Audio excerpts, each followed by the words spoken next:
Hello, everyone. My name is Marcy Johnson, and for those of you who don't know me, I'm an attorney here at the Johnson Firm. And we have designed a new tool for our clients that I'm really excited to share with you called the Legacy Portfolio. And in our brief time together, what I want to do is introduce you to this new tool. And you are more than welcome to follow along with me on this screen as I share my screen, or you can open up your version of the portfolio and follow along.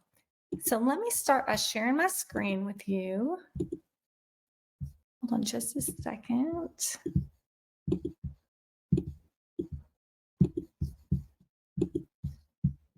Okay. Hopefully all y'all can see that. So with that being said, let's jump in. So what you're looking at is the front page of our legacy planning portfolio. And before we dive in, I want to talk a little bit about why we designed this tool and why we believe legacy planning is so important. We believe that legacy planning idea can be captured in the form of pyramid. And there's actually three building blocks of this pyramid. And as you'll see here on the bottom left, the first piece of the pyramid is the financial block. And to have a solid legacy, you must first make sure that you have a great financial advisor and a great plan in place to make sure that all your finances are captured and working in a way to accomplish your goals for the future. Now, to the right of that block, we have the legal and tax block. To have a solid legacy, you must make sure that you have some sort of estate plan in place to ensure your wishes are carried through when you're unable, and to ensure that your hard-earned assets go to the right loved ones. And you also want to make sure that you've addressed any tax ramifications that could result from your death and eliminate the need to pay any more tax than necessary. And this is where we find that most estate planning attorneys and financial planners stop. But we've come to the realization that there is another critical piece to this pyramid that should be addressed once your finances and your family are protected. And that's this top block called the legacy piece. Now, this legacy building block is what we're going to really focus here on today. But I want to reiterate to families that before we can really tackle this legacy piece, you must first have that financial and legacy building block. The financial and legal block in place. So let's dive in. So this is what I think you will find to be the most fun and exciting piece of this pyramid puzzle. So as you open up your legacy portfolio, you're going to find this table of contents. And these are the topics that we're going to very briefly discuss today. Now, we're not going to do a deep dive into any of these topics, but know that as we go through each section, that at the end of each chapter, there are plenty of extra resources, tools, TED Talks, different websites, and lots of different books and things that you can go and do your own deeper research into if you have any more questions or need more information. And of course, you can always talk to me and I can get you connected with other tools and resources as well. So the very first thing that we like to cover in this legacy portfolio as we're getting started talking about our legacies is to turn here to page 7 and talk about the values list. Now, please pick a few values that you think describe your family or that you might want to describe your family. So take a few minutes. You can pause this video if you'd like and go through and circle anywhere between 5 and 10 of these values that you think either really describe the values of your family or that you would like to focus on and make a core value of your family.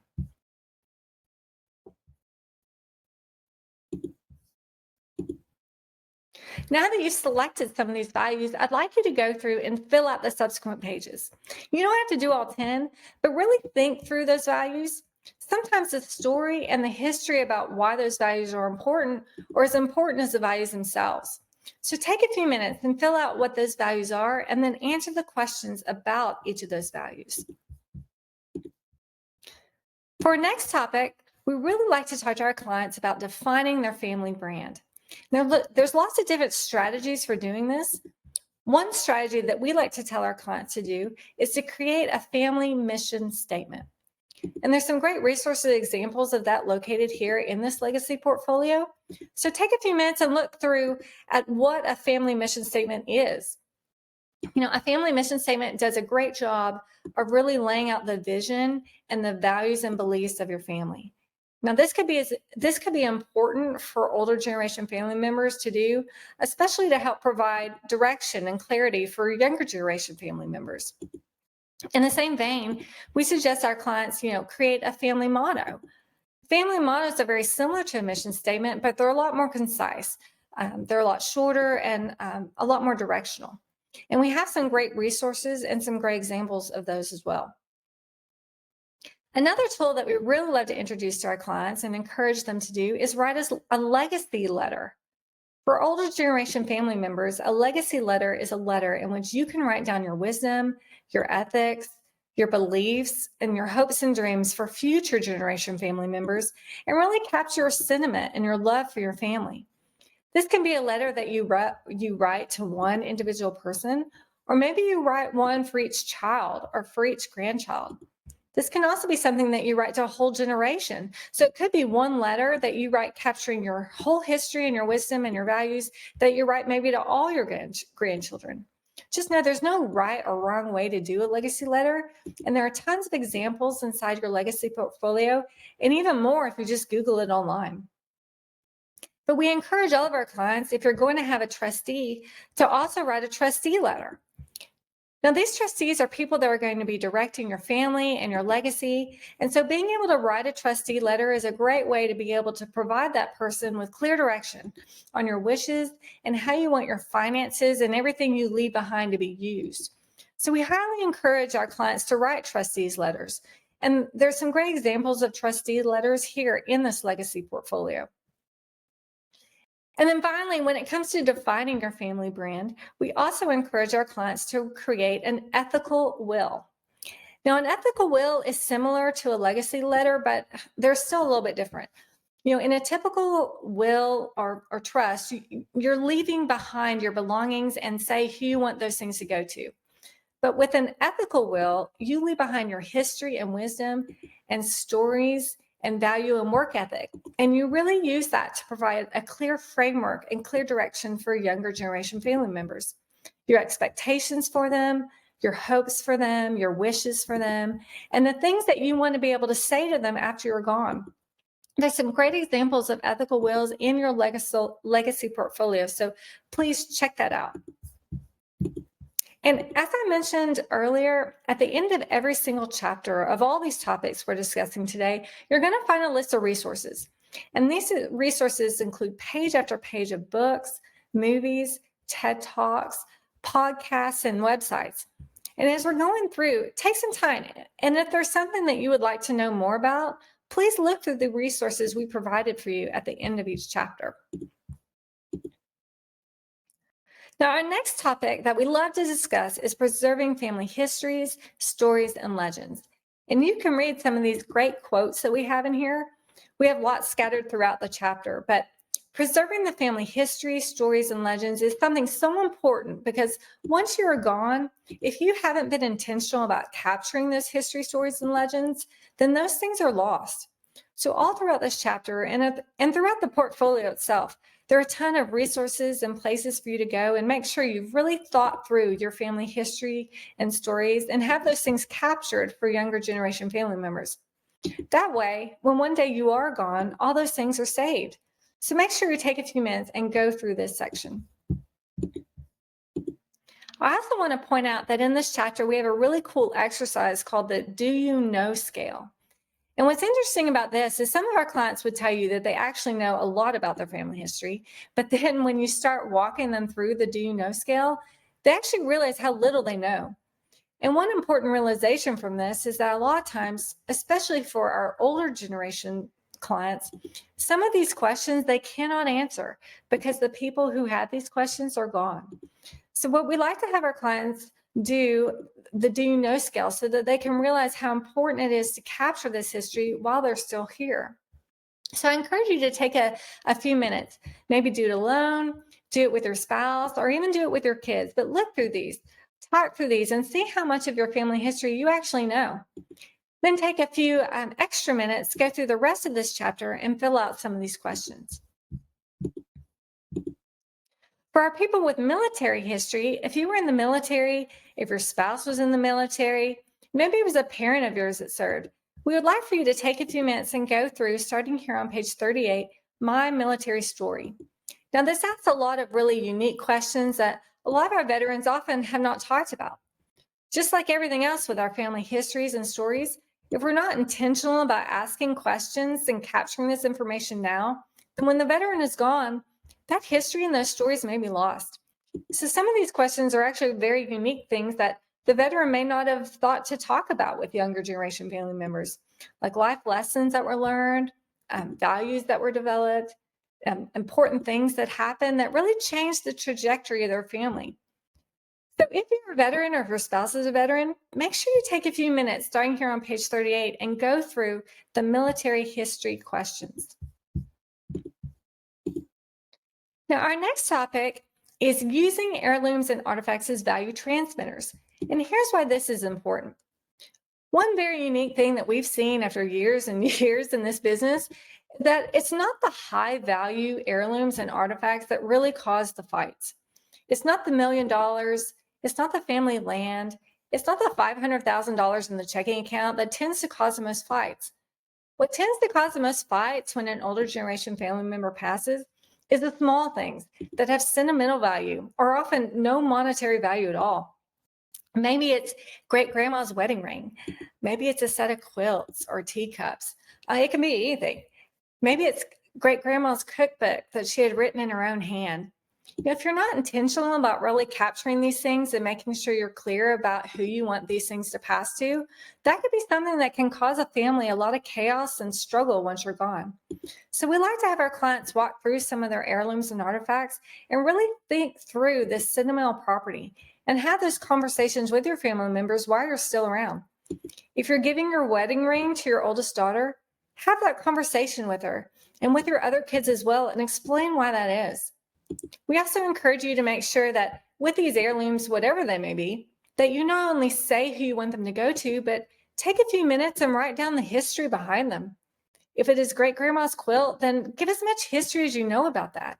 Capture it and make sure your family knows where that information is. So there's a place inside your legacy portfolio where you can capture a lot of that information. But realize that once you're gone, heirlooms and artifacts that are important to you and your family can actually lose their value if you're not intentional about making sure you've captured that history. Younger generation family members may not realize why that artifact is even important. So take a few minutes and go through this chapter and fill out all those things. The next chapter that we have is identifying, elevating, and nurturing family rituals and traditions. And this is another really fun chapter. Maybe your family has some really unique traditions. Maybe it's revolving around a certain holiday or birthday. Maybe it's a certain dish that you cook on a holiday every year. But there's a lot of great places in this chapter to go through and capture all those things. Why is it that you make macaroni and cheese with extra cheese every Thanksgiving? Why is it that you always meet at Nana's house for Christmas? In this chapter, as you work through it, make sure that you really capture the history and the reasons behind those traditions. And if you're a family that doesn't feel like you have a lot of traditions, or if you'd like to make some more meaningful traditions, then this is also the right chapter for you. Starting here on page 65, we have page after page of ideas for creating new, very meaningful family traditions. So take a look at some of these ideas. And as always, there's some more great resources at the end of this chapter for you as well.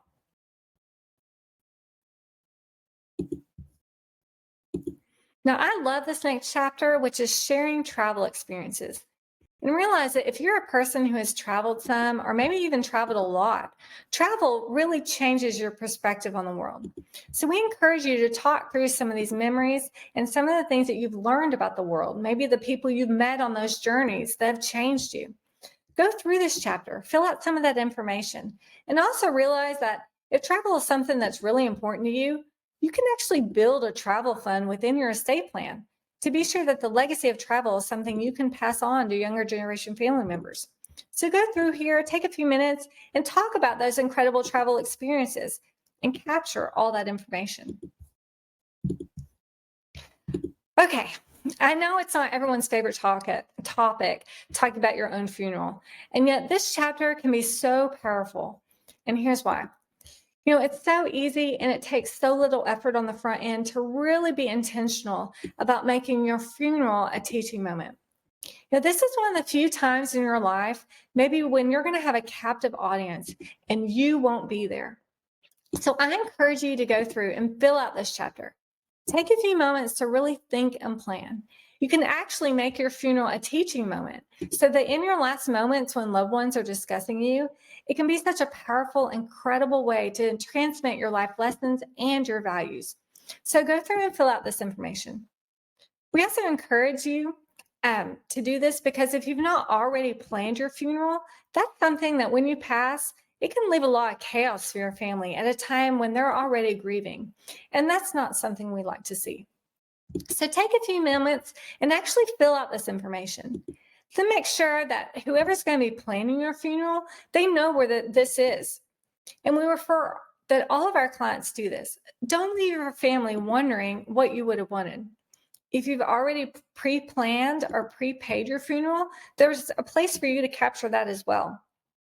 Is there something specific that you want to do in your eulogy? Are there certain things about you or things that have happened to you that you would like that person to talk about? Or maybe there's certain things you don't want that person to talk about. All of these are conversations that need to be had now. So please fill out this information and then have those conversations with the appropriate people.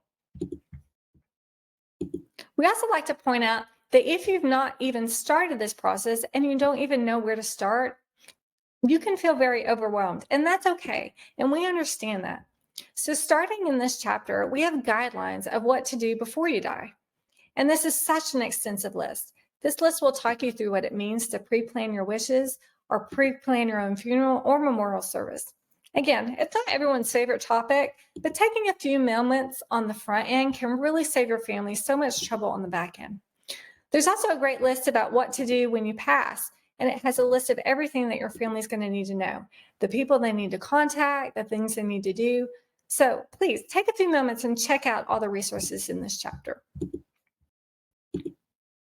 Our next section is enhancing family communication. And enhancing family communication is one of the best ways to really create and pass along your legacy. There are so many different ways that you can enhance family communication, and so we want to talk about those. So please, as you make your way through this chapter, really take some time to answer these questions about family communication. Now, there's a lot of ideas on how to enhance your family communication if you're not a family that you feel is very good at that. There's different conversation starters we love to share with families to do in a family meeting, whether it's an immediate family that you see every week, or maybe you've got families spread out all over the United States or all over the world. Perhaps a great time to come together either in person or in Zoom and create a family meeting topic and agenda for once a year and come together and really talk about the things that are important to you. You can see multiple family meeting agenda topics here in this chapter, and there's also a lot of really fun communication games and tools that exist out there. We have some great resources on this.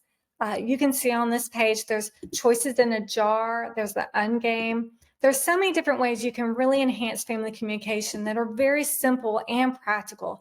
And like I said, use these tools as a way to just pass on your legacy. Now, our next chapter here is discovering the power of generosity. In this section, you'll learn resources about developing, maintaining, and recording your family's generosity plans and goals. Often, our older generation family members that come into our office state that there may be certain churches or charities or other organizations that they're very passionate about, that they donate to regularly, whether it's financially or maybe they donate just with their time or other resources. And as younger generation family members don't even realize that that's happening. So we encourage our clients to capture the things that are important to them. And if they would like that giving to continue when they're gone, making sure that those things are built into their estate plan and that their heirs know what those plans are. And for families that don't feel that they have a generosity strategy, we have a lot of really neat, very easy tools and tips inside this chapter where you can start very simply with just baby steps in creating and fostering that sense of generosity within your own family.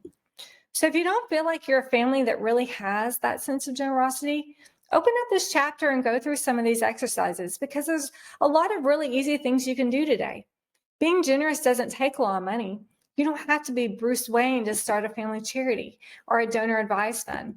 You can start some of these things with as little as a couple $1,000s, and it can be a really impactful way to bring your family together and really foster a sense of generosity. There's also some really great topics in here, especially if you have younger kids, in which you can teach generosity and kindness even to the young children in your family. Now, our last chapter here is books, movies, and other media. And this chapter often surprises some of our clients because what we've seen is that books, movies, and other media like TED Talks, podcasts even, they're great ways to transmit your values and your beliefs. So maybe there are some books that have really impacted you and the way that you view and interact with the world. Maybe it was a movie or maybe it was a podcast that really just captured the way that you feel about a certain topic or a certain person or even a certain place. And being able to share those things with your younger generation family members and then communicate why that's important to you is a very easy and yet very powerful way to connect with those younger generation family members. And if you don't have a lot of books or movies or other media ideas that you feel are powerful, in this chapter, we have a lot of different books, movies, and all sorts of other media that we feel really do have a powerful sense of value and ethic tied to it. So read some of these if you don't feel like you have any of your own. Watch some of these movies and listen to some of these TED Talks. Visit some of these websites and check them out. And if anything that really clicks with you, make sure that you take a few minutes and just share your thoughts with your younger generation family members. Now, finally, we want to take a few minutes at the very end of our time together and just really take a breath and think about what we want things to look like moving forward. This is your life and it's your legacy. And so we really want to make sure that you think through, protecting yourself, projecting yourself, and protecting your legacy moving into the future.